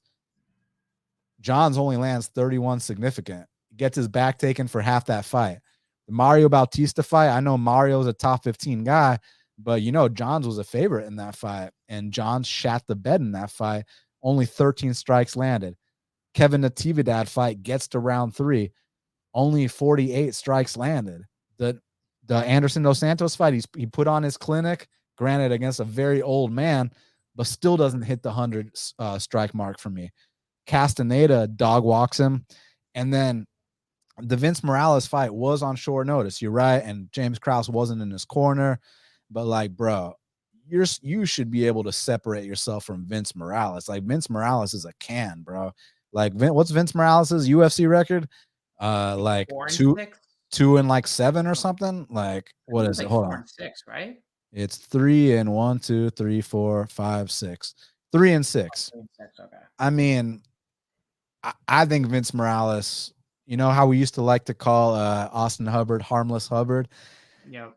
Similar nickname for Vince Morales. I don't know. We got to come up with it. But Harmless Morales, basically. Like, I think Vince Morales, like, because when Johns came into the UFC, I was thinking this guy was going to be a future top 15 guy. Like, I was like convinced of it. And so it's like when he wins fights, it's kind of minus the Dos Santos fight. That's the one time he really beat the shit out of somebody. It's just kind of like a cruise control kind of thing. Really low output, but gets away with his athleticism. Maybe he's the harder hitter than a couple guys, and he's got great takedown defense. But man, you couldn't distinguish yourself from Vince Morales, bro. I know it was short notice, and I know all the external factors, but that is not a good look.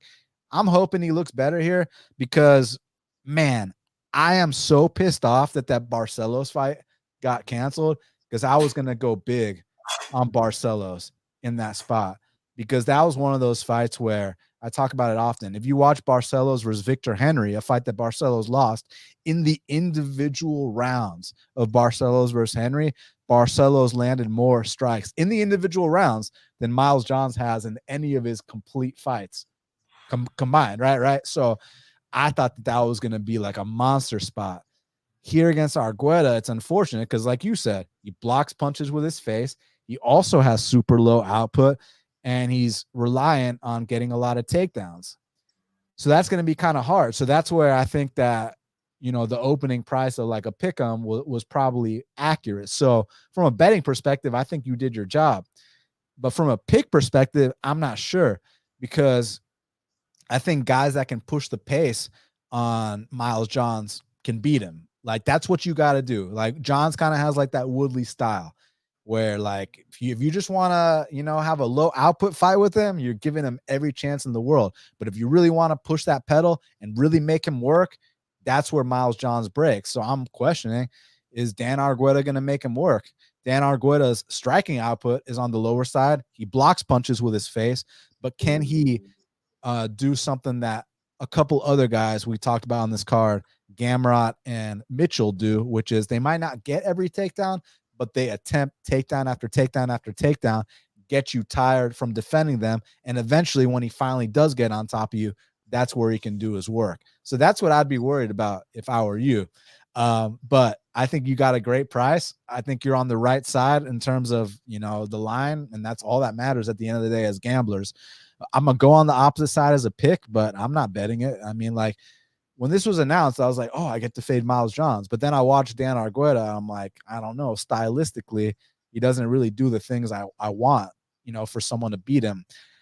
But he might be a little bit hungrier and might be willing to push a little harder. So I think that might get him over the edge. But I don't know. This might be sticky. And you said plus 185 is what you got? Yeah, I got plus 185. Yeah. I think it was September 12th I got it. Okay, yeah, like I don't foresee like a 30-26 or something like that. Like, right? Oh, no. I'd be shocked if he did. I mean, it's probably 1-1 going to the third round or something. Who knows? Or I think Johns knocks him out early, Dan. I really do. Yeah, I mean, listen, you got to trust your gut. Who gives a shit what I'm saying? Because I'm not convicted on this. You are. So I hope for your sake that you're right. Because, I don't know. It's just tough for me because it's like, is Argueta going to push the pace necessary to break Johns, which is what you have to do to beat a guy like Miles Johns? And I don't know. I really don't. So I'm going to go with Argueta as a pick. So one of us is right here. But I hope you cash, man. It'd be nice to see you cash a big dog there. Oh, yeah. Now, next up in the welterweight division, we got Tim the Dirty Bird Means. He's 32-15, taking on Andre Fialho, who's 16-7. Currently, they got it. Andre Fialho. It just depends where you look. Minus 160. The comeback on Tim Means is plus 140. I also see some plus 150s on Tim Means. And it's tough because, man, if like this was Tim Means a few years back, I'd 100% bet him at these odds. And not that Fialho like isn't coming off 3 straight knockout losses, because he absolutely is. His confidence has to be down in the dumps, but both guys are coming off consecutive bad losses, but one's 10 years younger than the other. And Means is a guy who's, said, I know I'm close to the end, and, he's getting wobbled a lot more than he used to. Now, granted, I love his style. He's got a very good parrying game, throws his punches down the middle, got good leg kicks. He's been mixing in takedowns a lot more these days. He's been there. He's done that. He's been in there with everybody. He's a seasoned vet. I mean, how can you not love the Dirty Bird? It's fucking Tim Means, man. He's been around the game a long, long time. You got to show a guy like that a lot of respect. It's just, he's, what is he, getting close to 40 now? Is he even 40 yet? You know what I'm saying? And with Fialho, he's been knocked out his last 3 in a row. And I'm not going to be the guy that says, oh, but it was Muslim Salikov and Joaquin Buckley, so therefore we can write it off. No, those were some brutal ass knockouts, man. And I'm not going to be the one that, gives him a pass for it. But at the same time, both these guys are coming off brutal losses. One's 10 years younger and one still has aspirations of hanging at this level. The thing is, I think Means is the better fighter. Fialho, what he's known for, he's an overhand right, left hook guy, and big leg kicks. That's what he brings to the table. Trains at Sanford. Has he let his chin fully recovered since that last one? I don't know. This is tough. I really wish Means was a little bit younger, because then I'd pick him for sure. But I'm going to go Fialho based on the youth. Adam says he just tuned in. Damn, you seem lethargic. Where's that energy we love from you? Do I seem lethargic? Not at all. Yeah, I don't think so. According to Adam. I thought we were having a good discussion here. But hey, Adam, I appreciate you tuning in, man. Brandon, what do you think about this fight? Yeah, so I like Fialho here. I also like, he's 10 years younger. I think he's the better striker. And what do we know about Tim Means? I mean, he at this age, he really relies on his pressure. I mean, go rewatch the Mike Perry fight. I mean, my goodness. I mean, what a banger that fight was in the Apex Center, man. Those guys were just trading in the pocket, man. And we know Mike Perry, he's durable and he's tough as hell. But I mean, I don't think it's going to happen here. But I mean, Mike Perry was able to get him down, and he almost submitted him in the first round of that fight. And Means was just, he was just putting him on the back foot the rest of that fight, man. And he was looking pretty good against Morono. He was having some pretty good moments, but then he shot a takedown, and that's where he got his neck caught. So, yeah, Fialho, he looked good against Buckley. up until like they had a headbutt collision, and I was actually on Buckley. I had him parlay with like a fight doesn't go from that week prior with Buckley's money line at -165, and man, I was sweating that ticket because I was rewatching the fight. I honestly thought Fialho was winning the fight, and there was a headbutt, and Fialho was like, no, like it's fine, let's keep fighting. And then what happens 5 seconds later? The guy gets head kicked and he gets knocked out, man. So I feel like that was a pretty poor choice by Fialho to not take the time and try to recover, because I feel like he was still wobbled off that headbutt. And, you know, against a guy like Salikov, to get breaking down against Salikov, like especially kind of how low output he is, he was also able to get him down with like some like Fialho was kind of trying to keep his balance, and then he kind of just fell over, and Salikov was able to like win I think a minute and a half of ground control in that first round. He was going to the body a lot. And, you know, when you go to the Tim Means fight against Nicholas Dalby, who has great cardio, Tim Means, I think, landed, I think 30, maybe 30, like, body strikes he landed. He was throwing a lot of kicks. He was throwing a lot of punches to the body as well. And, I mean, I really like the under here just because on a stylistic standpoint, like, both guys are going to stand. They're going to train in the pocket. And I actually do think Fialho has pretty good takedown defense, man. I know he's training. I forgot where he's training, but I know he's training at a very... Yeah, Stanford, my bad. He's training at Stanford, so the takedown for Fialho is good. And, you know, Cormier, we hear it every single time Fialho fights. Like, yeah, Fialho was able to take me down, and I can confirm it every single fight. Just go rewatch it, because Cormier, I think, says it every time that he calls one of his fights.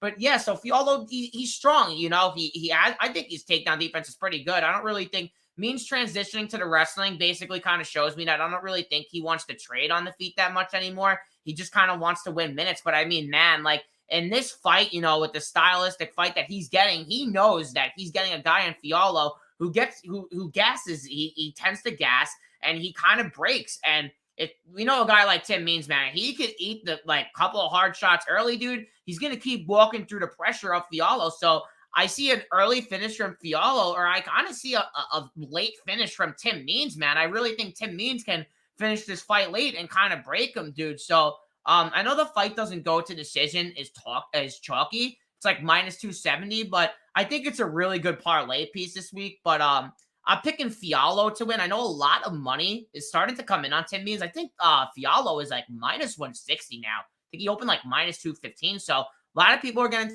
take Tim Means side, but man, I don't think I could trust Tim Means at 39.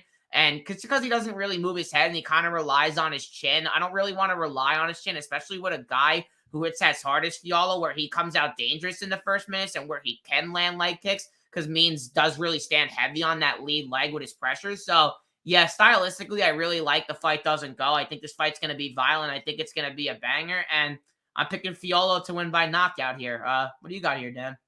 Yeah, no, I mean, I just wish Tim Means wasn't 39, you know, I know, because I think that Tim Means would be parrying shots. He'd be popping Fialho's head back with straight punches, the jab, the cross, eventually mixing the hooks, leg kicks, knees, elbows, the whole ordeal, right? It's just, man, Means does not react well to taking shots these days like he used to. Not that Fialho does either. Fialho is a kill or be killed kind of guy. And Tim Means is the better fighter here. It's just, does Tim Means still have that hardware he once did? I mean, I know he doesn't. We've seen that he doesn't. But Fialho is also, like I said, 3 straight knockout losses. I even bet Salikov against him. It's just tough because I don't trust either guy, right? And it's like you'd want to take the dog money, but the dog money is on a guy who's like 1 or 2 fights away from retirement, right? Yeah. So probably a Fialho win here, and then we look to fade him his next fight against like a young gun. But I'll be happy to see Tim Means get it done. You know, I mean, how can you not love the Dirty Bird? I remember when this motherfucker was fighting at 155. Go check out what Tim Means did to Bobby Green back in the day. For all you old school fans, if you want to see a beatdown, go watch Tim Means versus Bobby Green. I know a lot of y'all haven't seen that. It's an absolute beatdown. It's like a brutal beatdown. And all love to Bobby Green. I'm a huge fan of his too, but just had to bring that up. But yeah, I'm gonna go Fialho, but I mean, not confidently. Now, next up in the middleweight division, we got Jacob Malkoun. He's 7-2, taking on Cody Brundage, who's 8-5. Currently, they got it Malkoun -600. The comeback on Brundage is +425. I'm surprised they gave Brundage another chance, man. I mean, Brundage, like talk about shitting the bed, dude. Like Brundage last fight against Cedriquez Duma, honestly, like his last 3 fights have been absolutely pathetic. And even the fights he's won have been like, you know, I don't like to say the whole meme this, meme that, but they've been meme fucking comebacks, man. Like Dalcha Lungjambula outstruck him 29-4, was beating the living shit out of him. Cody was looking for a way out, and then Dalcha shot head first into a guillotine. It looked like Tresean Gore was about to put it on him. Then he threw the same kick 3 times in a row, got caught. Nice shot by Brundage. So check this out. In that Cedriquez Duma fight, right? So guess how many strikes, don't even look it up. Guess how many strikes significant Cody landed in the 3-round fight against Cedriquez Duma. If I can recall, I think he landed 6. Okay, 6. Final answer? Yeah. He landed 3 strikes in a 3-round fight. I gave him a look. I gave him more Cedriquez Duma. Now check this out. You think that's bad, right? You think 3 strikes is bad, right? Like that's horrible, right? Guess how many strikes he landed against Michal Oleksiejczuk? 2? I would have to guess lower, right? 0. 0. Now, in his fight against Rodolfo Vieira, where he actually landed a knockdown in that fight, give him credit. Yeah. He landed a knockdown, right? Guess how many strikes he landed in that fight? 8? 10. I'm so close. So when you talk about, and then his highest he's ever landed, right, which is a 3-round fight against Nick Maximov, he landed a grand total of 28 strikes. So you cannot rely on this guy for output. Occasionally you can maybe he'll get a takedown or 2, but this guy is the definition of a front runner. This guy is a quitter. This guy's got 0 business in the UFC. And what's interesting is that I heard in the gym, he's like one of the best guys in the gym. And you hear about those stories often where these guys are world beaters in the gym, but for whatever reason, they just can't put it together under the bright lights. And the times that this guy has put it together under the bright lights, I mean, he runs it back with Dalcha. I got Dalcha. He runs it back with Tresean. I got Tresean. So as far as I'm concerned, I mean, I don't need to go on a fucking rant about a -600 favorite, but this line is justified. And listen, Jacob Malkoun, he might not be the most athletic. You know, he might not be a guy that you look at him and you're like, oh, that's an ultimate fighter right there. But man, he's got that Mamba mentality. Like if you go on his Instagram, he's posting all kinds of quotes because you got to. When you're an unathletic guy and your game is predicated on just insane tenacity, will to win. And check this out. We were talking about takedown numbers. Okay, against Razak Al Hassan, he lands 8 takedowns, which already that we can just leave it at that. He landed 8 takedowns. But guess how many he attempted? 24, Brandon. When you can attempt 24 takedowns, these are the kind of guys I like. Against AJ Dobson, he lands 6 takedowns, which again, already 6 takedowns landed. Hey, that's all you had to tell me. He attempted 16. This guy is nonstop. Against Brendan Allen, lands 7 takedowns against Brendan Allen, attempts 14. Now, I didn't think he won that fight, but listen, Brendan Allen was a massive favorite in that spot, and in no way, shape, or form did Brendan Allen cover that price tag. Then he comes back against Jacob Malkoun. Listen to this. Gets 9 takedowns in that fight, attempts 13. I mean, if like Cody Brundage, maybe if he's lucky, he'll get a guillotine, but I think that Malkoun not only won't tap, I mean, if the guillotine is that good, he'll go to sleep, but I think he'll escape any guillotine attempt by Cody Brundage. If he gets rocked by 1 punch, I think he's going to overcome that too. And I think he's going to put a pace on this guy where Sean and Mick are going to be like, wow, we didn't cut this guy after only landing 3 significant strikes against Cedriquez and 0 strikes against Michal. We gave him another chance. Wow, that's one of our bigger mistakes. But hey, let's reward Jacob Malkoun for his hard work and give him the easiest fight on the roster. So congrats, Jacob. You're about to come out here as a -600 favorite and look like a -6,000 favorite. I think Jacob Malkoun is going to break this guy, whether it's over 3 rounds to show his dominance or if Cody wants to cover up and let Jacob Malkoun get his first UFC finish, I think that option is there as well. That's the big debate, finish or decision. But either way, domination.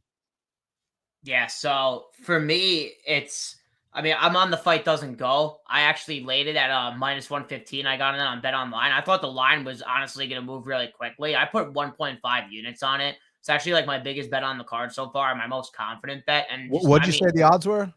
I got minus 115. There's actually a plus 105 on I think on Bovada, and I think it could be minus 105 on Betway, if I could be mistaken. Okay. But yeah, I mean, a guy like Malkoun, man, I know he's not a finisher, but I mean, holy shit, dude. The pace that he's going to push on Brundage here, man, I mean, I think he's going to finish him, dude. I mean, when you go look at the Brendan Allen fight, man, he has some dominant positions, and Malkoun is a black belt, by the way, guys. He is a BJJ black belt, and he had Brendan Allen's back multiple times, and he actually had him mounted where he really could have ranged strikes, but he was being real safe on the ground.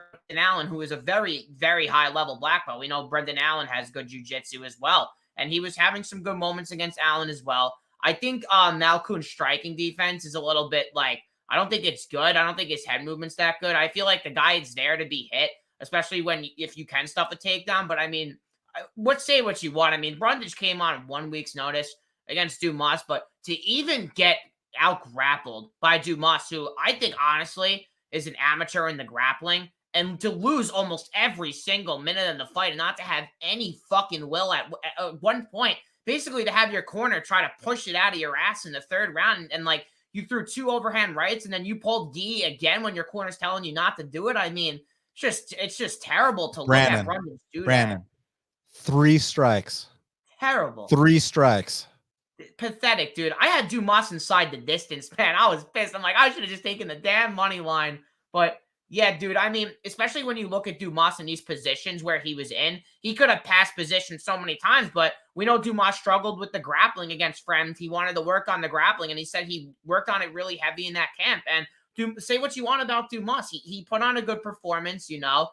I know it was against Brundage, but the guy put on a good performance. But yeah, Brundage does have moments on the feet. Whenever Cody Brundage has moments, it's in the first round, every single fight. He drops Adolfo Vieira. He knocks out Tresean Gore, and the guy gets a guillotine out of his ass against Dolce. It's crazy because the market is priced his submission at plus 155, horrifying odds against Dumas. And now they're pricing it at plus 1,000. And, you know, can he get a guillotine? Maybe. But, I mean, I think Cody Brundage, especially this is the last fight on his contract, Dan. I think he's honestly just taking this fight because it's his last fight on the contract. And he's like, all right, well, I have 1 round to finish this fight against a guy who is probably going to push the pace on me, out wrestle. Did we lose the MMA propaholic? I believe he's frozen. It's definitely not me, right? It's definitely him. He's finished me, and I think the UFC is probably setting up both guys here. Hey, you're freezing. Yeah, I can see you. You're freezing. You might want to do a quick little refresh. Oh. He'll be back. He'll be back. Can you hear me still? Yeah, you're good now. You're good now. Okay, yeah. Cool. Yeah, so yeah, dude, I like the Malkoun round 2 and round 3 props, man. I honestly think he's just gonna get Brundage down and just beat the shit out of him. I really think Brundage is just gonna quit, dude. I really do. I mean, you just watch the pull-up guillotine on Vieira. I mean, come on, man. You're not Fluffy Hernandez, man. You're not Anthony Hernandez. But yeah, dude, I really like the fight doesn't go here. It's actually like my most confident bet of the card. I would be if Cody Brundage goes to decision with Jacob Malkoun, if I'm going to be quite honest with you, I think they're going to have to drag him out of there. I really do, because the pace that Jacob Malkoun pushes, especially against higher level competition and getting a downgrade in competition here where he can learn how to pass positions here. He's going to go for a finish here. And he really put say what you want about Maximov. He was injured in that last fight with the bad knee. He was putting Maximov on the back foot and hurting him a lot in those positions. And yeah, so I like the fight doesn't go here. Malkoun is just going to, I think, run through Cody Brundage, and I think Cody Brundage is at his line in the first round. And we've seen Malkoun hurt before. We've seen him knocked down in 18 seconds. And Yeah, so it doesn't go for me here. I'm picking Malkoun by complete domination, and I'm picking Malkoun to win this fight inside the distance. You know what's funny? I don't know this for a fact, but you know how you were talking about how this was probably Cody's last fight on his contract?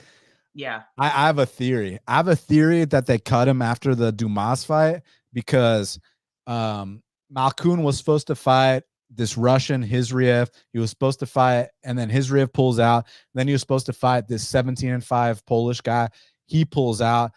So they're like, all right, call Cody Brundage, you know? So I think it was just one of those situations. And then after he loses this, you know, he can come fight in the NFC. Now, next up in the heavyweight division, we got Jake Collier. He's 13-9, taking on Mohammed Usman, who's 9-2. Currently, they got it. Mohammed Usman minus 135. The comeback on Jake Collier is plus 115. So here's my thing with this fight. For some reason, everybody, like a lot of bettors, not everybody, but a lot of bettors have like some kind of sentimental thing with Jay Collier.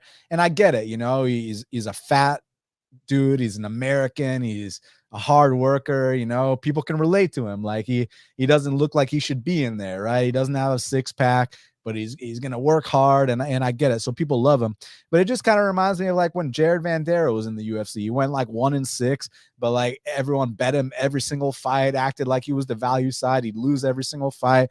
And Collier, you know, he's like 2-5 since he's gone up to heavyweight. A lot of people don't know this. He used to fight at like middleweight, and what long ass time ago, but he took like a few years off. It comes back at heavyweight, and first fight is against Aspinall, and this was Aspinall's debut, and people are like betting Jay Collier against Aspinall. As soon as I saw the weigh-ins and I saw that, you know, he was in his third trimester of pregnancy, I laid the -2 or -3 or whatever straight on Aspinall. And at this point, I mean, you got to give Jay Collier credit that he has put up some good output numbers. You know, he's not bad. I mean, he's got some good spins. He's done some stuff, whatever. He's fought close in a couple fights that he's lost that some people thought he maybe should have won and whatnot. But at the end of the day, when you get finished by guys like Chris Barnett, that doesn't give me much confidence in your prospects going forward. Like you're not a heavyweight, buddy. You know, you're a decent middleweight, but you're not a heavyweight. And with Mohammed Usman, I know that this is not Kamaru Usman, but you don't need to be as good as Kamaru Usman to beat Jay Collier. Mohammed Usman, you know, he's physical. He's a little bit on the slower and kind of rigid side, but he's a powerful individual. You know, that knockout he landed against Pauga, he wasn't looking good up until then, but when he landed it, I mean, it wasn't a TKO. It was a KO. And then the fight against Junior Taffa, look, he only landed like 7 strikes total in that fight, but he controlled him for over 12 minutes of the fight. So he did what he had to do. We know he can land knockouts. We know he can control people. So I get why people like Collier, but I feel like it's just another Jared Vandera trap where, you know, you think this guy's the value side, and then he ends up going 1-6 in the UFC. This guy's 2-5 at heavyweight. He's about to be 2-6 at heavyweight. Well, there's going to be a better time to fade Mohammed Usman, but I think Usman, you know, probably lands a couple takedowns. It's probably an ugly, sloppy fight with Usman coming out on top. So, yeah, I'm going to Usman here. Yeah, it's a little bit scary because I actually have a bet on Mohammed Usman. I have 1.01 units on him to win 0.75 units at -135 on DraftKings. And it's just because, like, you know, Jay Collier, it's crazy, Dan, because he's never seen one takedown attempt at heavyweight, and the guy's been finished on the ground. And like Mohammed Usman, very physical. He could definitely cage push Collier, and when he shoots that double leg, man, and I this is what I really think. I think if he gets down Collier, honestly, once, I think he wins the round. I don't think Collier gets back up. We just have not seen Collier off his back. And when we have, I mean, Chris Barnett is full mounting this guy and just shoving him. Like Jay Collier, guys, prior to that, went for a takedown and fell over because he was so goddamn tired from not finishing Barnett in that first round. I give Barnett all the credit in the world because, my goodness, I had a bet on Collier inside the distance at +140, and that just completely stung, man. But yeah, I like Usman here. I think Collier can have some moments on the feet. It might be a little hard for Usman to close distance early, but it's like, you know, this guy coming from the fighter house, I I understand his striking isn't that good, but it's like the guy doesn't have a bad jab, and he always does produce that power. Like, the guy does have one punch power. Like, if he hits you, you're gonna get hurt. And, like, with Collier, the guy does have pretty good lead uppercuts. I honestly do like his dirty boxing. I don't think his dirty boxing is that bad. I really feel like that's where he can have moments against Usman. But what did scare me about Usman against Tafa, and I think really high of Junior Tafa. Like, I think Junior Tafa is going to be a very good prospect in the heavyweight division. And I honestly think he's better than his brother. I really like Junior Tafa is way faster than Collier, and I think he hits way harder than Collier. And, I don't think this is the fight for Collier to start losing weight. Like, if you go look at his Twitter, man, he's with his friends, and the guy looks like he's 230 pounds, man. It looks like he lost a lot of weight, and I think he's really knowing, like, yeah, my conditioning sucks. I want to work on my conditioning, and I really feel like I need to lose weight. So maybe he's went on a huge diet for this fight, man. Maybe he's trying to drop a couple of pounds because maybe he knows he's going to be in the wrestling here, but, like, I don't think this is the right fight to do it, because now that he's losing weight in the clinch, that just gives more muscle for Usman to get him down and kind of hold him down there, because Usman's a big guy. If that guy gets on top of you, you're more than likely not getting up. I know Top is green in MMA, but still, man, he's able to hold a guy like that down, and Tapa was coming out in the last couple of minutes and still showed that he had cardio and kind of hurt Usman in the last couple of seconds of that fight. And I just don't think Collier's cardio is there, so yeah, I like Mohammed Usman here. I honestly think he dominates this fight. I could potentially see a finish from him on top. I think he's gonna be I think he's gonna show more ground and pound in this fight. He didn't really go to it against Tafa because he want absolutely nothing to do with Junior Tafa on the feet. And I can't blame him, man, because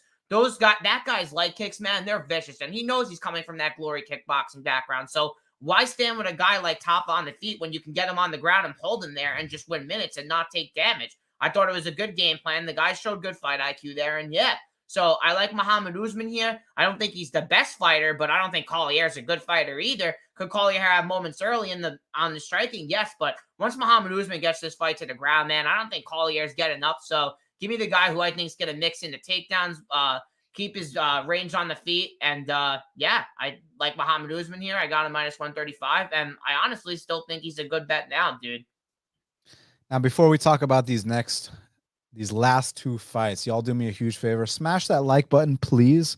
Also, subscribe if you're not currently subscribed. And when this is over, please leave me a comment. And also follow my man, Brandon. What's your @ on Twitter? At MMA_propaholic. MMA_propaholic. You got a YouTube channel too? Yeah, I got a YouTube as well. You wanna tell them? Yeah, it's just MMA propaholic as well. No underscore in it. All right. MMA propaholic. Y'all will find it. Make sure you follow him. Now, real quick, I just want to say something to the fans, because y'all remember back in the day when I used to do these breakdowns, I used to start, with the first prelim and then work my way up to the main event. And then I changed it and I started going from the main event down to the first prelim. And a lot of people gave me a lot of shit for that. Well, let me ask you something. Would you rather hear about Rafael Fiziev versus Mateusz Gamrot, or would you rather hear about Mizuki Inoue and Hannah Goldy and Montserrat Rendon and Tamires Vidal? So please let me do what I'm doing. All right, y'all, because next up in the strawweight division, we got Mizuki Inoue. She's 14-6, taking on Hannah Goldy, who's 6-3. Currently, they got it Mizuki Inoue -305. The comeback on Hannah Goldy is +255. I got to be honest. Well, I'm always honest, but figure of speech, I got to be honest. I've been very disappointed with Hannah Goldy, because in her Contender Series fight, she did some things I like, man. She put up 141 significant strikes. So I was thinking that she'd be like one of these good point fighters that I could get some good dog odds on and better in some kind of low-key spots. And man, she's gotten 1-3 in the UFC and lost to low-level fighters like Miranda Granger, who's no longer with the company. Deanna Belbita, she's been doing her thing now, but wasn't doing her thing back then. Deanna even landed a knockdown in that fight. The Emily Whitmire fight, which is the sole win of Goldie's career, I mean, Whitmire landed 2 takedowns, was throwing her around, and then props to Goldie on that beautiful armbar.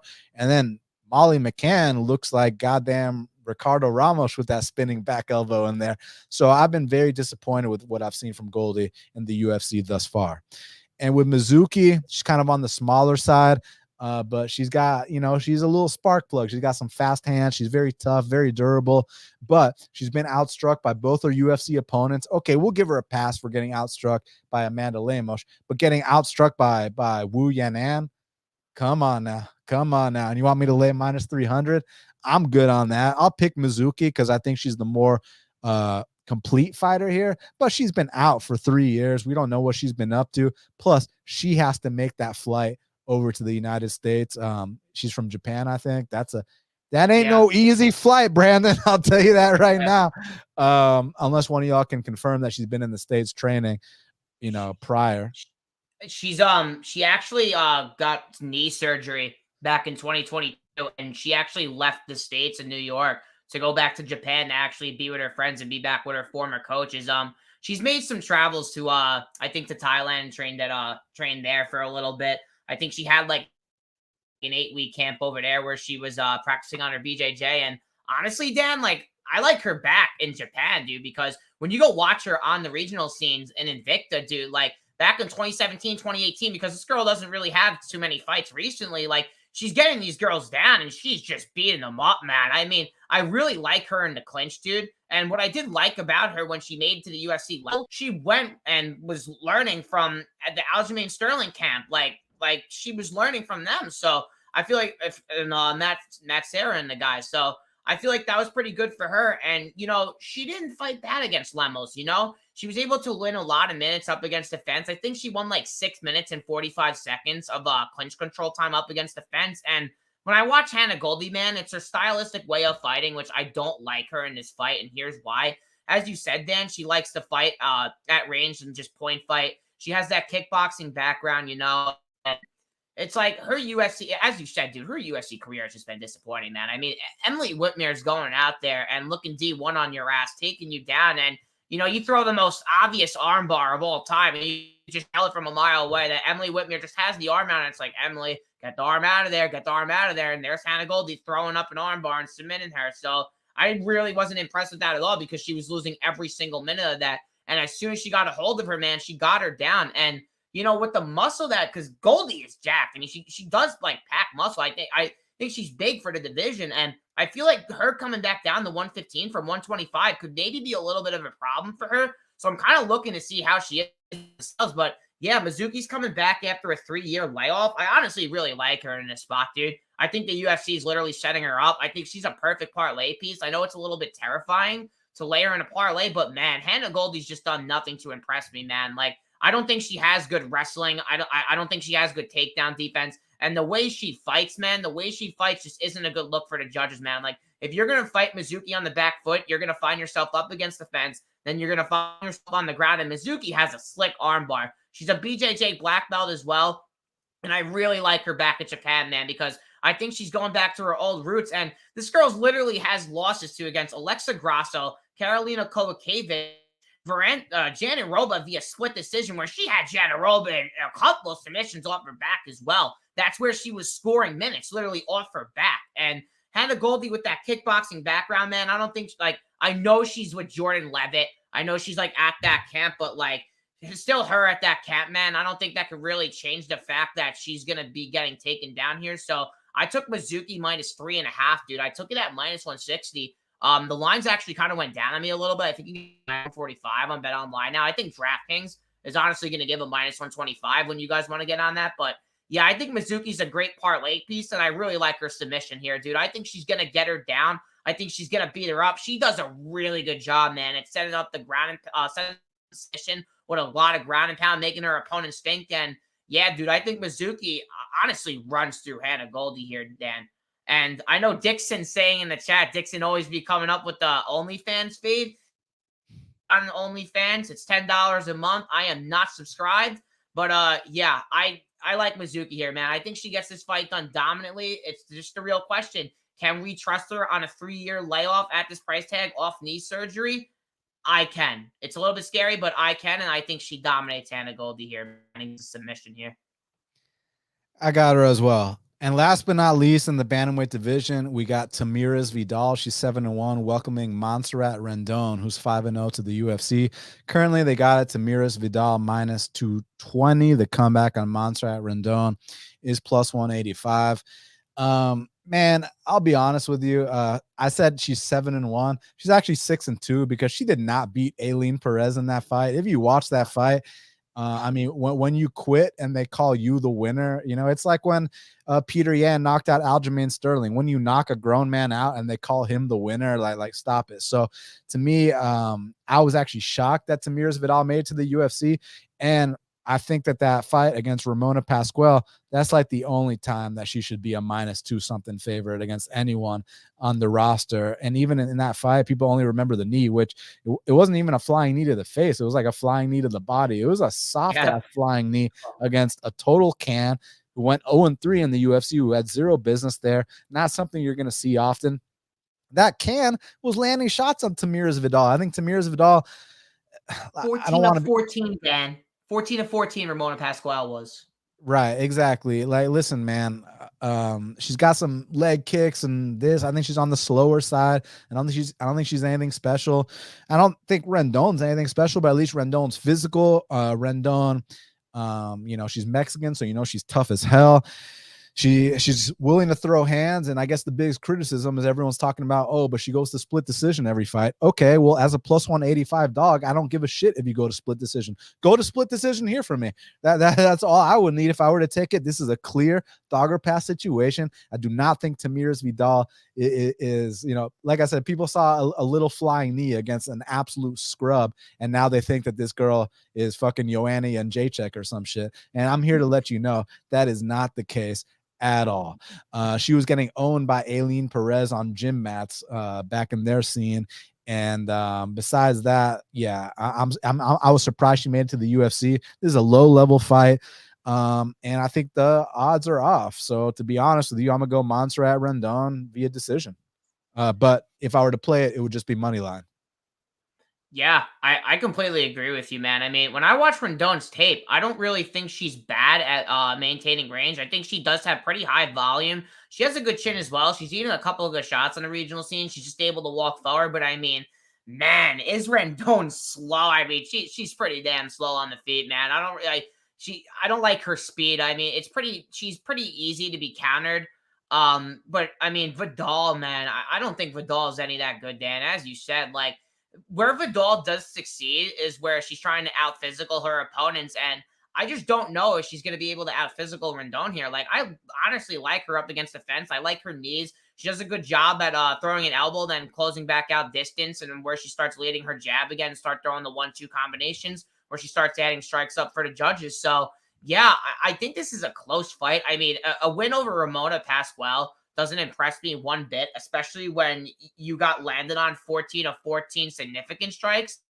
I just thought that was very alarming as well. So yeah, Rendon at this price tag, man, it's a little tempting, man. I'm a little bit tempted at it. I do want to retape this fight just before I clarify putting a bet on this fight, because I think putting a bet on this fight is a little bit horrifying to begin with. But yeah, I'm definitely gonna retape it. But honestly, for a pick, Dan, I'm gonna go with you. I'm gonna lead Rendon here. I think she wins this fight, man. And I think she could win it by a decision. So the bet I am looking for, dude, is that point spread at plus 3.5 to say that she can't win a round, because Vidal gasses as well. I don't like her cardio, dude. She can't get the takedown, man. She quits. And yeah, so give me the plus 3.5 and give me the money line, man. I like her to win this fight, and I think she wins by decision. So normally we talk about the fight to watch and the fighter to watch, but I actually do have to head out. But Brandon, thank you so much for joining me on this special edition of Half the Battle. The fans can follow you at MMA Propaholic on Twitter, on YouTube. Just search it. You'll find him. Great job. And for all the fans, thank you all very, very much for all your support, whether it's from day one, somewhere along the way, or recently. Thank you, thank you, thank you. Please hit the like button. Subscribe if you're not already subscribed. When this is over, leave me a comment. If you feel so inclined, please share. Best of luck to you. Good luck this weekend. And until the next time, let's cash these bets.